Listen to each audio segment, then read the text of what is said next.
Assalamualaikum warahmatullahi wabarakatuh. Berjumpa kembali dengan saya Irfan Auda.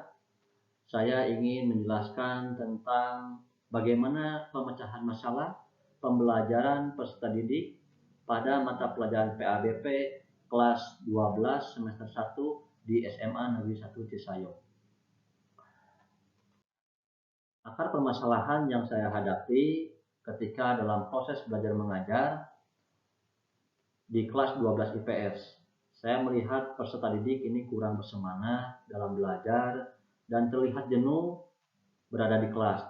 Terlebih pembelajaran pada waktu itu pada jam terakhir. Kemudian juga banyak dari peserta didik yang terlihat mengobrol, kemudian juga ada yang tidur. Dan kemudian selain itu juga saya pernah melihat satu peserta didik memposting ataupun membuat status WhatsApp di mana dalam status WhatsApp tersebut memperlihatkan sebuah video anak yang sedang bercanda ketika ada guru yang sedang mengajar ataupun dalam proses pembelajaran.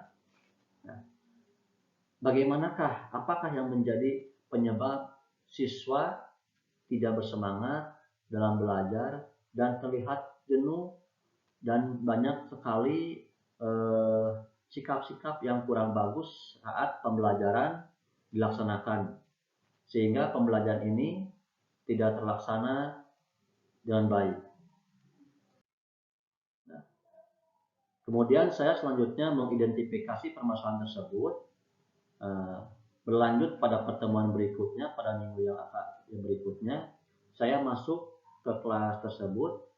Sebelum melaksanakan pembelajaran, terlebih dahulu saya membuat komitmen dengan peserta didik, komitmen dalam belajar, kemudian juga menganalisis kemampuan peserta didik dalam memahami materi pembelajaran. Karena setiap peserta didik mempunyai kemampuan berbeda-beda dalam cara memahami materi pelajaran. Kemudian juga selain itu saya mencari informasi atau menggali informasi dari guru mata pelajaran yang lain dan bertanya, kemudian sharing mengenai proses pembelajaran di kelas 12 IPS tersebut. Yang akhirnya setelah menggali informasi baik dari peserta didik maupun guru, ternyata alasan utama peserta didik kurang merespon, kurang semangat, dan banyak tingkah laku yang tidak baik dalam proses pembelajaran, ini diakibatkan yang pertama adalah pembelajaran tersebut kurang menarik. Dan kedua, peserta didik merasa lelah karena pembelajaran berada pada jam terakhir. Terlebih jam terakhir itu, sebelum jam terakhir itu ada pelajaran Penjaskes atau PJOK. Kemudian yang ketiga, kemampuan peserta didik berbeda-beda dalam memahami materi pelajaran, sehingga perlu ada pemisahan bagaimana anak ini bisa memahami materi yang dijelaskan. Nah, hasil dari pemecahan masalah yang pertama, saya ini mengganti model pembelajaran serta metode, teknik dan belajar supaya peserta didik menjadi termotivasi dan bersemangat karena pembelajaran tersebut menjadi menarik minat dari anak, sehingga anak menjadi antusias.